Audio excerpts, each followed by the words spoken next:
The article that I transcribed was called Massive Bust, Tear Gassing, Rip Protesters.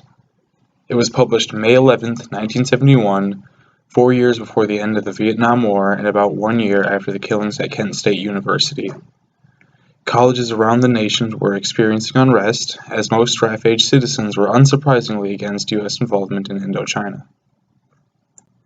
The University of Iowa experienced student unrest as well, though it started with small sit-ins, unsuccessful strikes, and demonstrations with ineffective numbers.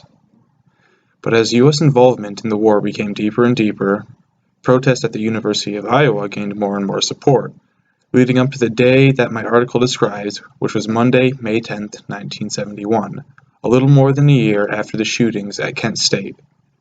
300 students had been gathering to demonstrate at the University of Iowa when policemen charged, using nightsticks and tear gas grenades to disperse the demonstrators, a decision made by the officers on the basis of the situation.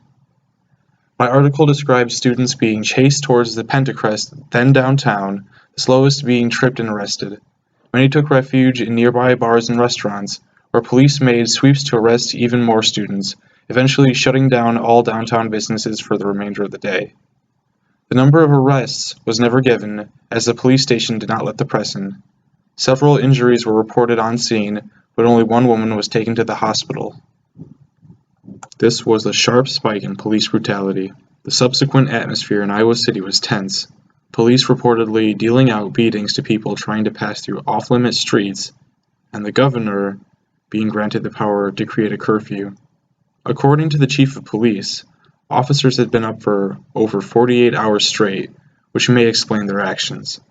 The unnamed author of this article doesn't portray the police in a favorable light and sides with the students.